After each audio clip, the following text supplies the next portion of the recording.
Sam Garrett. Thank you so much for being here and for your time and for sharing your heart songs all over the world, spreading more love and unity.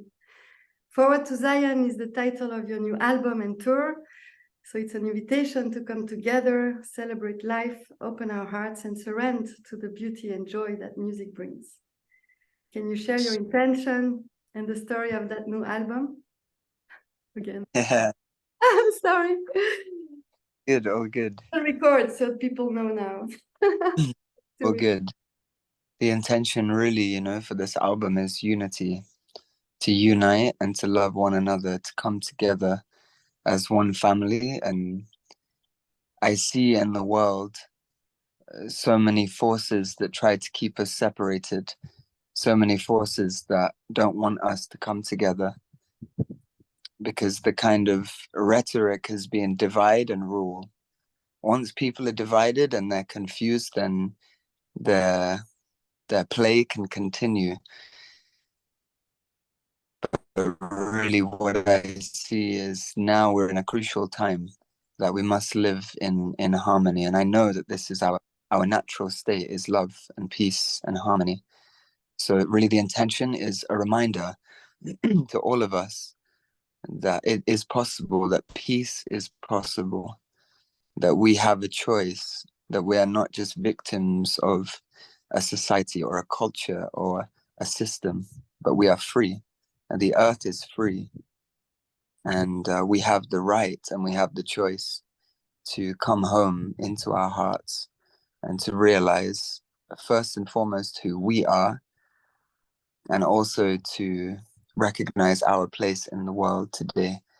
And I realized that my place, if I have a voice, then I must use that voice for the benefit and the betterment of all people. It doesn't matter where you come from. That is that commonality, that one love, that one heart that joins everyone together in love and in peace. So this is the intention. Yeah, thank you so much. So beautiful. So now you're giving thanks on tour all over the world with Forward to Zion, and coming to Switzerland for 2 concerts. So we are very happy to have you in Geneva for your first time in a legendary venue, Alhambra, on October 3rd, and then in Zurich, the German part of Switzerland, on October 4th. So till now, how was this tour going? And do you feel you reach Zion and feeling more peace and unity? Absolutely. Yeah. For me, it's been an absolute joy to travel this world and to experience all this diversity, and at the same time to see every one of us coming together, and to see also how many of us are really resonating with this message. And that's been a real joy for me because, like I said before, I've never toured before. I've never been on tour. So this is the first time, and I really feel that it's a crucial time that we are leaving this world to the children and the children to come. And it's all of our responsibility. It's our duty, in a way, to leave the world in a better state than we found it. So for me to be able to travel is a real blessing, because I know that many people, they don't have this opportunity. So I don't take it lightly. I take it very much in my heart as a real blessing. And I'm very grateful that I can travel and share this message of love in the world. Thank you, thank you, thank you. And how would you inspire people who never experienced, because it's kind of an experience also, to come to your concert and deeply listen to their heart, open it, leaving behind conditioning? Do you have a special message also for your fans, for the people who know you, but really the thing also to bring more people? How would you inspire them to join this experience? No, I feel that I feel like everyone actually is, who comes to the concerts, they're called to come there. It's not through anyone's doing to try to make them come. It's through their own inner journey that they feel a calling to this music.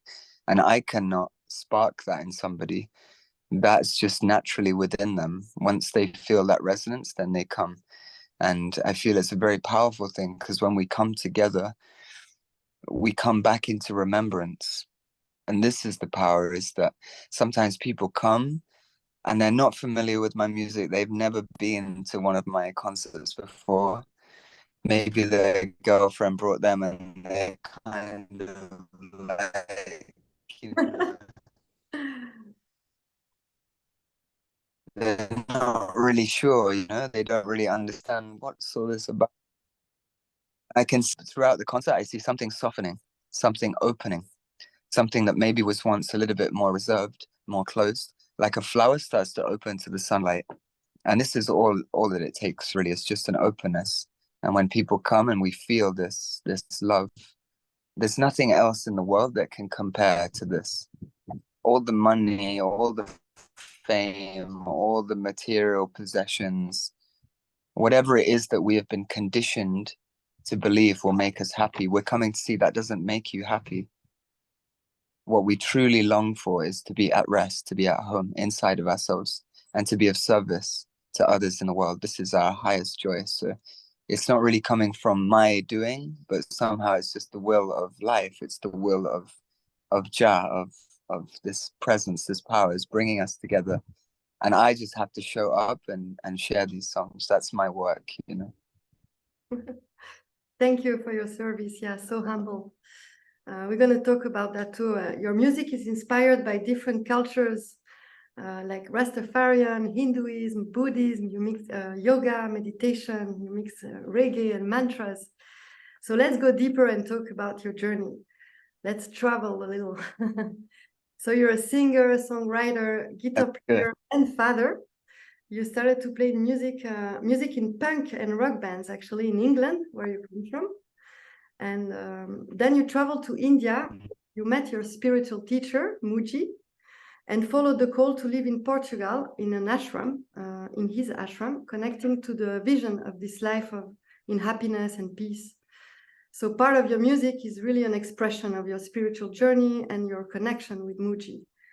So what is the biggest teaching you received from him, and how living in an ashram changed your life and music? Yeah, the biggest teaching that I received from him is to not take myself too seriously. Not take my mind too seriously, I should say, because the mind is a very powerful tool. But instead of using the mind, sometimes we are used by the mind. And this is what we call, in a way, is like suffering. This is pain, because we are free. We are free, but somehow we are living in a very small image of who we think we are. And so for me, Babaji, I call him Babaji. He really just set my heart free. He allowed me the freedom to be myself. And in the world, many people, they want you to be something. They want you to be a certain way to satisfy their own projection. But when I met Muji, he didn't want me to be anything. He didn't want me to be a certain way. He just loved me for who I am, because he can see who I am beyond all my conditioning, all my baggage, all my thoughts, all these things. He knows that is not who we are, but what we are is the spirit that dwells within. And so that was the most powerful thing, to be in the presence of somebody who is a walking embodiment of love itself. And that did something to me. I didn't need to hear him speak so many words, but just being in his presence, something was changing inside. And then when I came to the ashram, something again, it just started to shift naturally. I already knew intuitively what he was sharing, but like I said, being in his presence, something started to shift inside, and I started to realize that I'm not what I've been told I am. I'm not Sam Garrett. I'm not this body.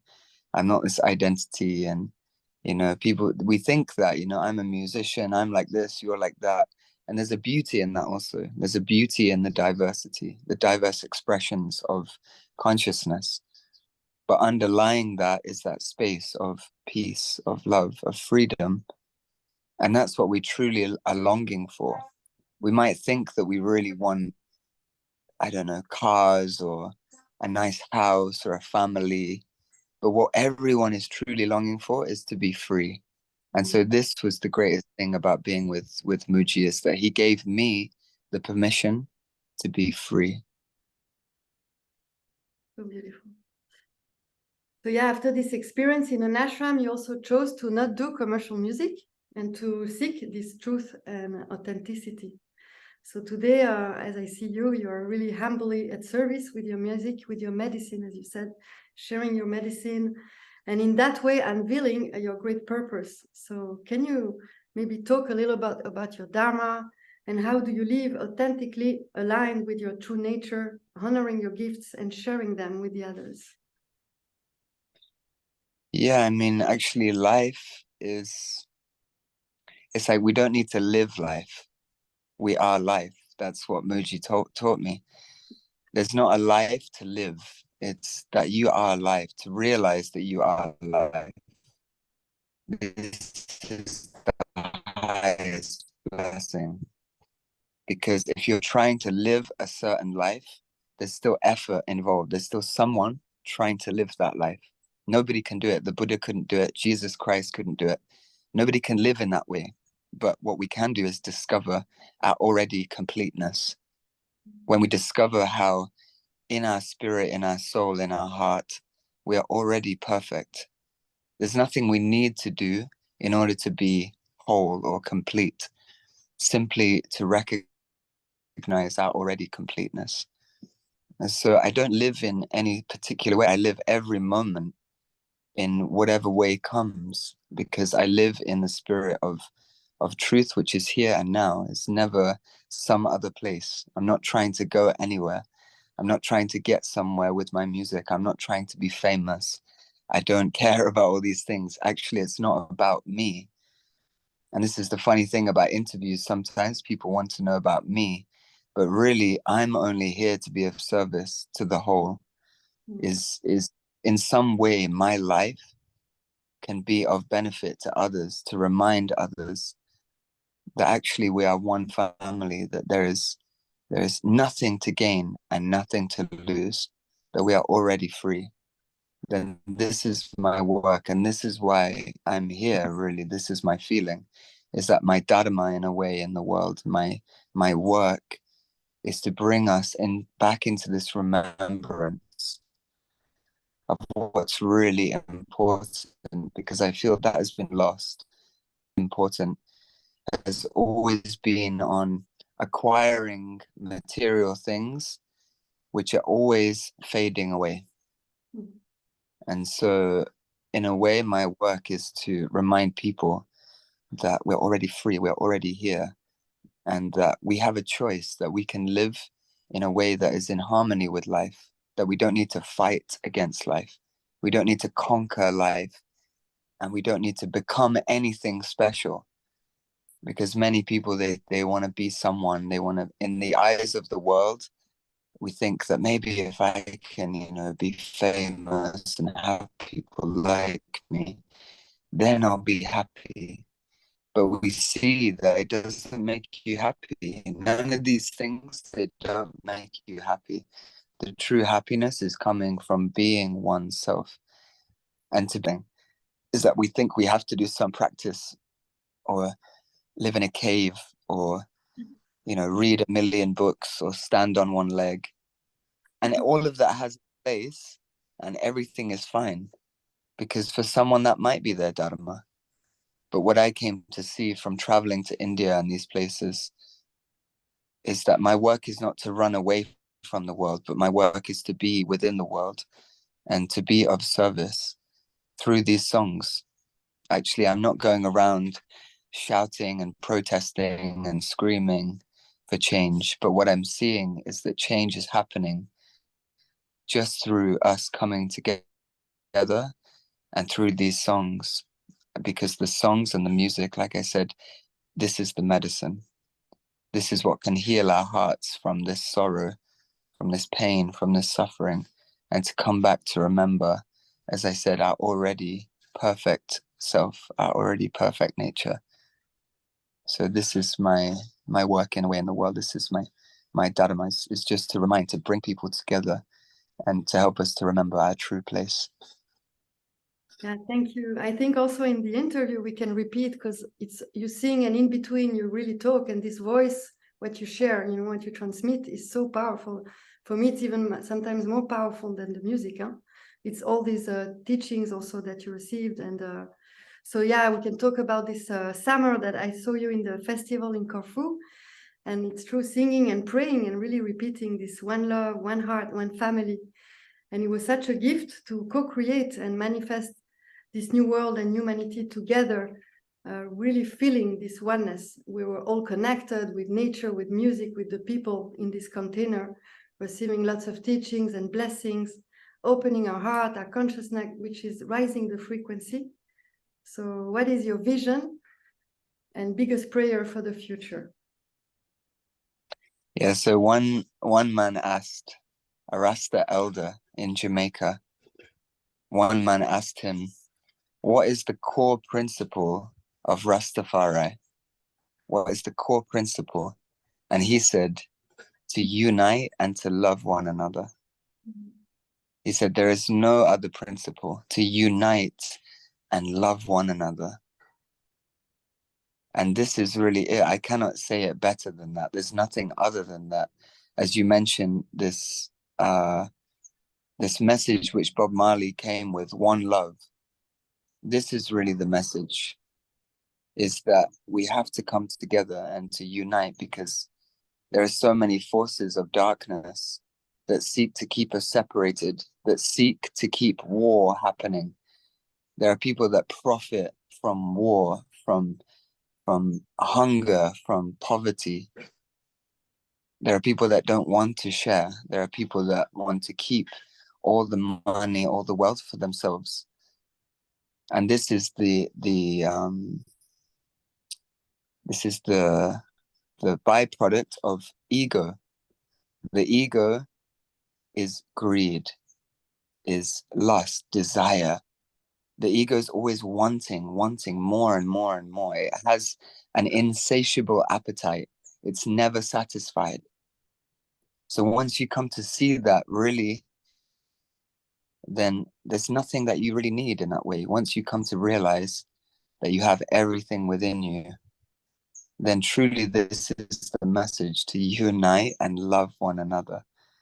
And this is why I can see this is the most valuable thing at this time in the world, is to unite and to love one another. I hope. Can you share your creative process? As I imagine, don't meditate or have a practice, or just write when you're inspired, and as you say, live in the present. The creative process of your music. Yeah, no process really. I don't. Process. Yeah, that's not really a process, you know. Yeah, it just comes. There's just I don't know where it comes from. I do know, but I can't really speak of. There's not really words that I have in my vocabulary to be able to speak of that comes through. All I know is that actually the spirit of life is using this body to express itself. And it's always unique, it's always different. I could be on a surfboard in the middle of the ocean, and all of a sudden I get a melody, bam. And then I just have this melody. I can't forget it. It's just there. It's like this melody. It's singing to me. It wants me to say, hi, look at me, hear me. And then I might go back, you know, and then I find my guitar and I pick up the guitar and I find some chords that fit with the melody. And it just becomes a song. I start mumbling words. I don't know what they are. And these words just become the song. I don't usually know what the song is about until after I finish the song, because it's not me personally sitting down thinking, today I'm going to write a song. is just the spirit of life using this body to express this message.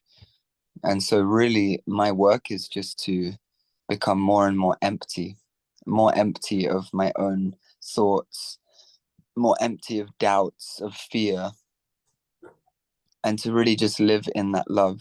And from that space of love, it just comes. I don't have to plan, you know, I never, like I said, sit down to write a song. It just comes and it knocks at my door and I just answer the door and I let it in. I let the song come. So it's really like this. There's not really any one particular way, but it can come in innumerable ways, you know. It could be in the middle of the night. It could be first thing in the morning, but you never know. That's the beauty of life, is that life is so spontaneous.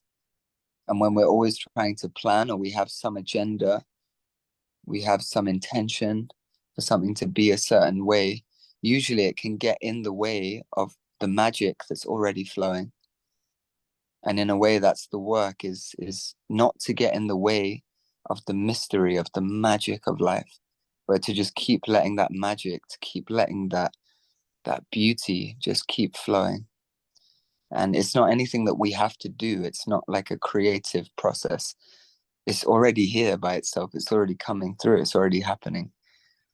And in my case, it comes with music. And I know other people where it comes with other things. They have many other talents or abilities that I don't have. And this is the beauty, that we each have a gift to share with the world. And the more that we can get out of the way personally and just let the spirit of Jah, of God, flow through us, then it's just coming like this, very spontaneous and very beautiful also. Wow, yeah. Thank you for this great mystery of life. It's true. Yeah. I love the mantra you created and sing with these soft reggae vibes. So blessed to be stressed. I really took it home with me and I use it every day. I love it. It's so simple and powerful. Namaste. So can you talk a little bit about the healing power of mantras? And maybe do you want to share another one today? Mantras, yeah. Yeah, I just recently, on my new album, I have this song and it's called More Life and More Blessings. Oh, wow. This for me is a very powerful mantra. And actually, my guru, he said the best mantra in the world is thank you. Yeah. So if I can share any mantra, the highest mantra is thank you. Why is it the highest? Because it keeps your heart pure. When there are so many energies, so many forces that can keep us in a heavy state, in a very low state, to say thank you, it keeps your heart clean. It keeps your vibration high. It keeps you in this state of gratitude, to give thanks for life. And this is really, for me at the moment, the power of mantra. You know, we don't always have to even sing mantra. You know, mantra can be anything that reminds you of your own true nature. A mantra is not necessarily just something from India or something from, you know, Sanskrit words. A mantra is anything that sets your heart free, because this is the true meaning of mantra. Again, is a remembrance of our true nature. So as we sing mantra, it's almost like we're remembering again who we truly are and why we're here, and not to get lost and pulled into the world and pulled in by the mind into all this drama and stories and rubbish, but to be rooted in your own beauty, to be rooted in your own serenity. And this mantra that I have on the album, More Life, More Blessings, is a mantra that comes from Rastafari. In the Rastafari tradition, this is what is said often, is more life, more blessings, more love, more unity, more peace, more prosperity, more togetherness, more oneness, more hope, more faith. Everything is more. That whatever it is that sets your heart free, we magnify that 100 times. and we keep lifting the vibration higher and higher and higher. And so every time, you know, you might meet a Rasta man, they will say more life, more blessings, and more love. Because it's this for me, is being in remembrance of this, how beautiful life can be, how beautiful life is actually, but we forget that. So this is the power of mantra, that it can set our hearts free and help us to remember our true nature, our true place. Yeah, thank you so much. So let's go to Jamaica. It's true that the repetition, I think, also with the mantra and yeah. So let's talk about reggae music and Haile Selassie. I love also. I'm very inspired by everything, like you know, mixing yoga and reggae. So that's why you work. But it's a big inspiration in your life and work. You also traveled then to Jamaica, and you shared also to connect with the culture. And recently were called to go back, especially to meet a very special Rasta that inspired you a lot. So can you share your journey on that beautiful island and why you were called to meet this special Rasta? Rastafari, Yes. Rastafari. Right. Firstly, Rastafari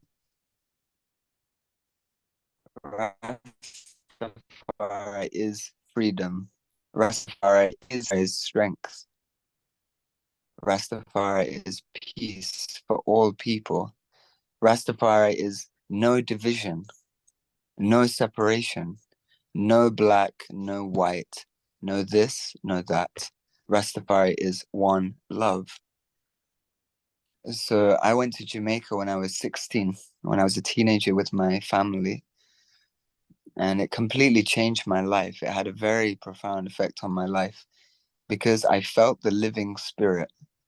When I went to Jamaica, I felt the living spirit of life itself. And that's where I was first exposed to Rastafari. That's where I would sit with Rasta and chant, and they would play drum and smoke their chalice, and they would read from the Bible, and they would praise Jah and praise creation, praise life, give thanks for life. So this did something to my heart at that young age, because I realized there's another way. There's another way. And that way resonated with me because that way was focusing not on separation and on fear and on money and on material things. It was focusing on life, on creation, on God. And I always felt this connection to God. As I never grew up in a religious family, but I always had this feeling and connection to God. And when I speak of God, I don't mean a man in the sky. When I speak of God, I mean the living spirit that dwells within each and every one of us. And so during this time of COVID and a lot of fear, a lot of separation, a lot of stories, a lot of ideas about what's right and what's wrong, and vaccination and anti-vaccination, what I came to see is that there was a lot of separation. And I had this feeling of like, no, no, no, no, no, we should be coming more together, not becoming more and more divided. We should be coming more and more together. And so then I remembered the words of Haile Selassie, who is Ras Tafari, the King of Kings, the Lord of Lords, the conquering lion of the tribe of Judah. And Judah rules the heart. Judah rules the heart. He is the lion of Judah. He is the conquering lion.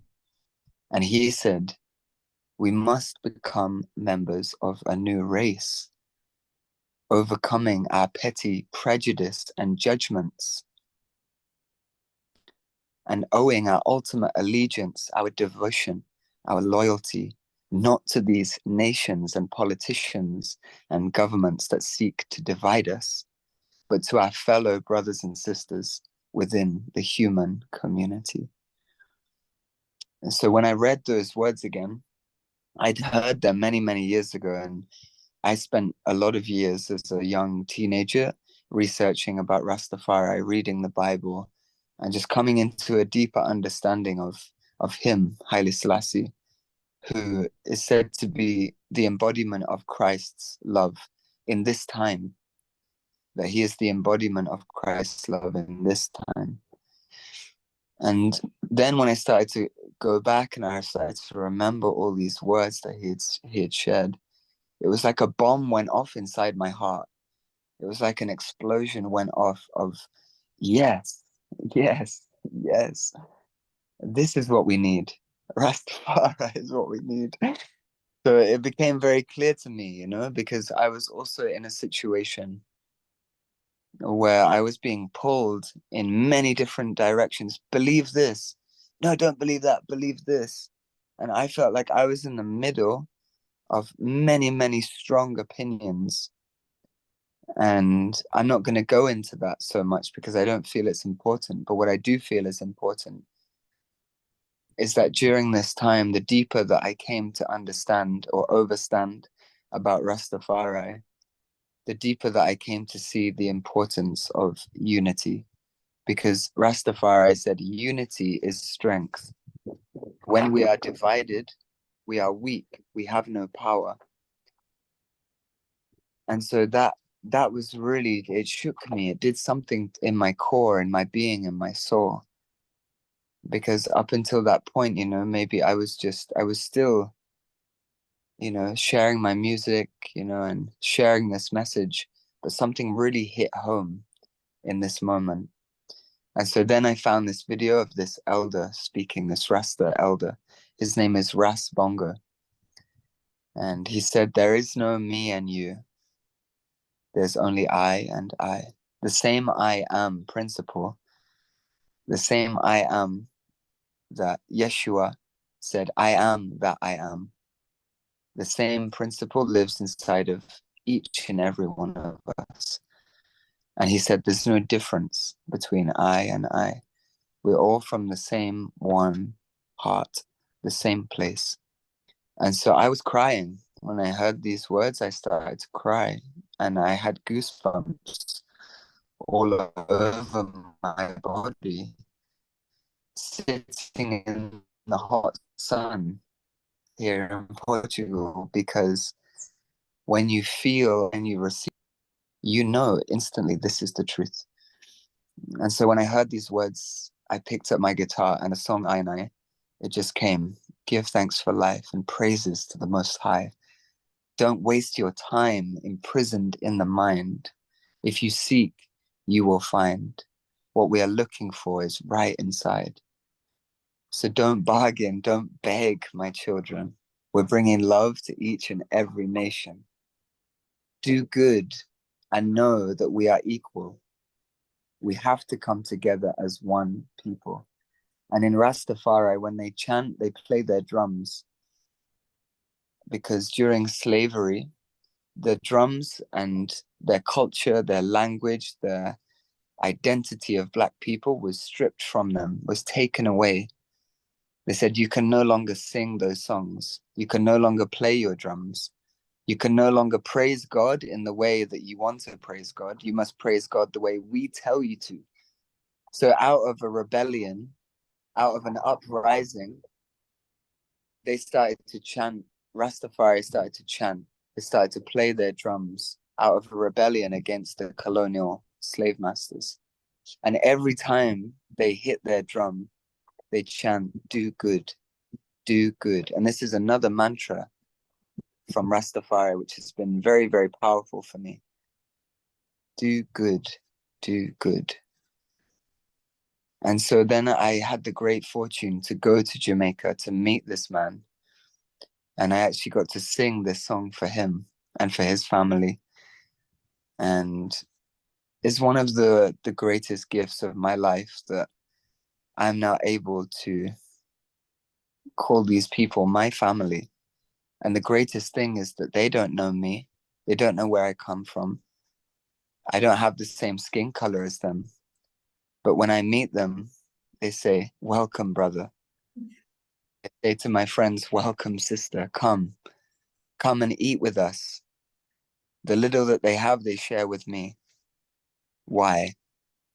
And this is the powerful thing, you know, is like, I've been to places where people have nothing, you know, They're so poor physically, materially, but they're so rich in the spirit. And they give so much. They give so much. And this is the power, and this is what we can take, is to do good. Don't seek your own vanity. Don't seek your own gain, but do good. And if you do good, if you give, you will receive also. And so this has been a great blessing for me to meet with the family, to be included in their family, to be invited, to be baptized in their faith, and to be blessed by so many who only see God, they don't see division. And this is why I am so grateful to carry this message forward, because I've had the great fortune to meet these beings that have changed my life completely.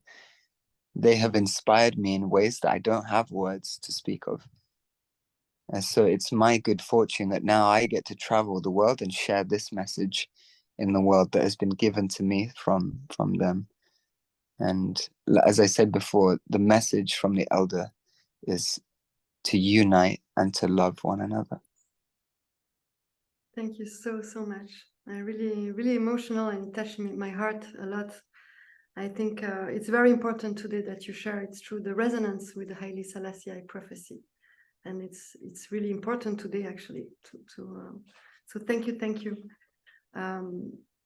Let's talk about the children also, because you're a father and they are our masters too. So I know you have a daughter. Did become a father changed your music?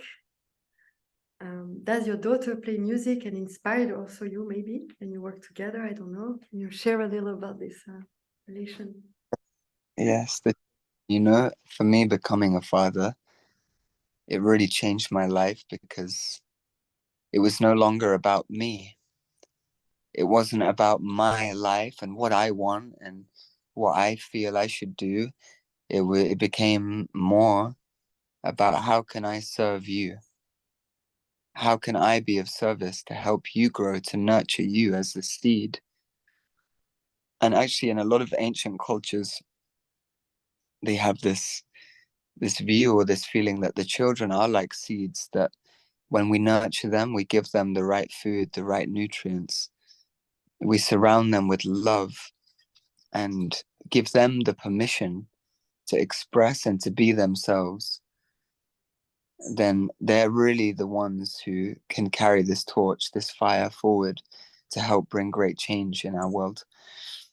And in my own case with my daughter, it's completely changed my life.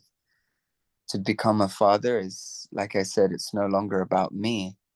It's about how can I be of service, that I can leave this world a better place than I found it growing up.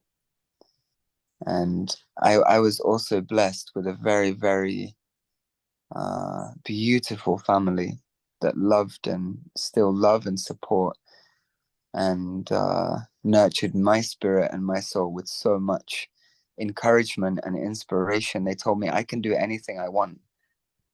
They never told me I had to go to university. They never told me that I have to do, studies that I didn't want to do. I never resonated with the educational system, because I also see that the schooling system is almost like a factory to produce parts that can go into a machine, that can work well for a machine.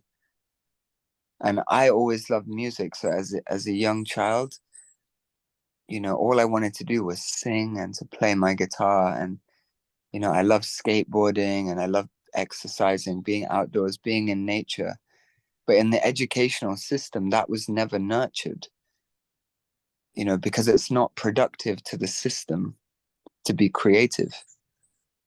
So it's my great fortune today that I get to nurture my daughter in the same way that I was, that I get to see her now, also singing and sharing from her heart in such a fearless way, and to give her the permission to be growing up also in this community, in this environment where there's so much love and so much is given to the children that, they say it takes a village to raise a child. And I really believe that, that sometimes we think we can do everything on our own.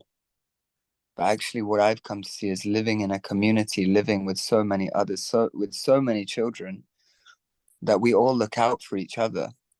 That it's like, if I go away on tour or I go somewhere, it's like I know that she's okay because everyone's looking out for her. Everybody knows her and everybody is there to support and to help and to love. So this is the greatest thing we can give to our children, and the children are the future. If we wish to see a harmonious world for our children, then we must nurture the children, because we cannot live in in a in a way that is angry and oppressive and instilling fear and separation, and then hope for a world where there's peace and love and harmony. So we have to set the example.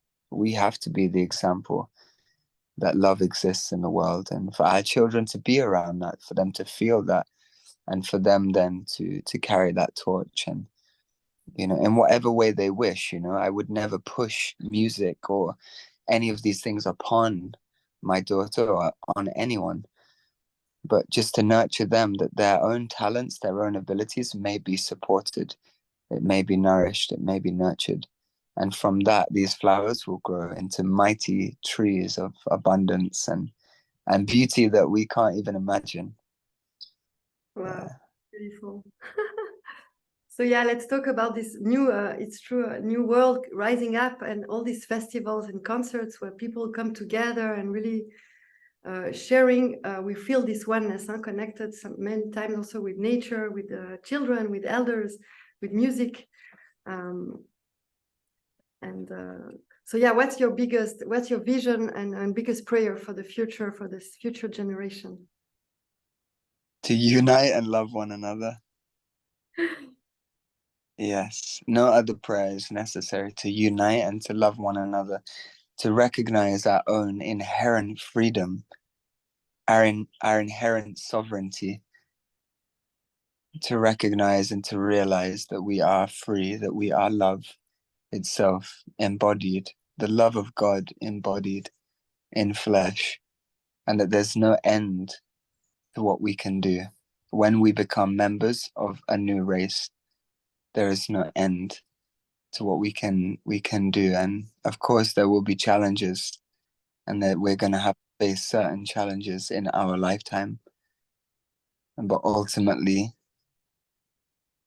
we have to unite and to love one another and to live in harmony, to live in peace, to live in love, and to not give in to their games of separation, to not give in to these dramas and stories, and to be very careful who we believe, to be very careful what we read and what we hear, and not to be led astray from our core, but to always be led, to be guided, to be led by that inner spirit. Yeah, and do you have any advice or practice for people to feel more united and do this that separation is an illusion and we're all connected? Sometimes people need maybe do you have any, or just again be present and embracing everything? We are already here, yeah? As we sit here now, you know that you exist. You know that you are alive. Nobody needs to practice anything to know that I exist. There's nothing that you can do in order to realize who you truly are. But there is a turning away from certain energies, certain forces within ourselves and outside of ourselves.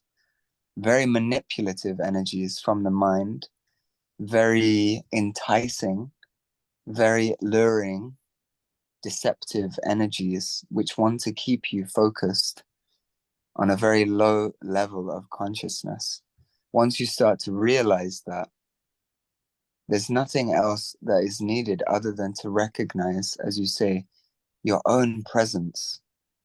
Sometimes just sitting and closing your eyes and putting all of your attention into your hands. And from the hands, you start to feel like a tingly sensation. There's a sensation of life pulsating through your fingers. And as you come to see that and recognize that that pulsation of life is within your hands, the more you start focusing on all of your body, you realize that there is an energy flowing through your whole body, which is always here, but it is missed because all of our energy goes into our mind, into our thoughts, into stories, into desire, into fears, into what we want, into what we don't want. So just taking a moment, even just to do that, just to recognize that, wow, I am here, I am alive. And one day this body will go. Everything that we acquire in our life will fade away. So don't waste your time trying to gain money, trying to gain power, trying to gain material things, because they are going to fade away. But what will not fade away is the living spirit that dwells inside your heart. That will not fade away. So be aware, like it says in the Bible, be aware of wolves who come in sheep's clothing to deceive you, because they will come, and it will come from inside and also from outside. So we must become, the more we can place our attention on our very own presence, on the very presence of life, the spirit of life, that I am, that Christ speaks of, that the Buddha speaks of, that Ramana Maharshi speaks of, the more we can bring our attention back here to this place, the less these things, they have a pull, the less it can overwhelm you and deceive you. And that is reclaiming your power. When you reclaim your power, all fear goes, all desire goes, everything that you thought you ever needed, it becomes so small, becomes like a grain of sand. And then the most important thing is this very spirit of life that lives inside of us. That becomes the most important thing. And then when you live from that place, everything that you wake up in the morning, oh God, you're not in a mess, you're not in a hurry, you're not trying to get somewhere, and you're not afraid of anyone or anything. This is coming home. When you come home, that's peace, that's freedom. And this is what we're longing for. Nobody can give that to you. You have to discover that for yourself. No one can give that. No guru, no book, no practice, no place, no food, no drugs. Nothing can give that to you.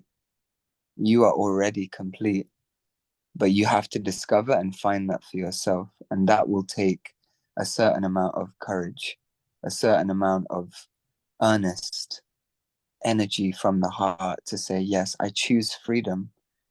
I'm done with all this wasting my life. I'm done with wasting my time on all this rubbish and noise from the mind and from the world. I choose freedom. I choose to live in love. And when you make that choice, you're home, you're free. And nobody needs to tell you you're free. You just know intuitively. And that freedom is here now, always. But somehow it's covered, just like the moon can eclipse the sun, or the clouds can hide the sun. But the sun is always there. Doesn't matter if you can see it or not. The sun is always shining. And the sun is our heart, is our true self, is always happy, is always free. but somehow it gets covered over, clouded over by a lot of dark thoughts and negativity, negative energy, which seeks to pull us down. But that's why this is the game of life, is to go beyond all these dark forces. We have to go beyond, but that is a choice that we must make. I hope. Yeah, I also love what you said about being naked and removing all these conditionings and what people think we should be, and really becoming. Yes. Wow. So to finish, we're quasi finished. Do you want to share a little song or an improvisation or just a word for the Swiss people who's gonna come and see? Yeah. Even though I know the connection, you know, the sound, but people know it's as ever. Yeah. I share this because I spoke about it earlier. More life, more blessings, more love, more peace. More life, more blessings, more unity. More life, more blessings, more love, more peace. More life, more blessings, more unity. Rastafari. All right. Thank you so much. I can't wait to sing for more peace and unity and see you today. You one So love, you one will family. be Eva, or you'll be in Rick? Yep. Attends, how do I close the how to stop the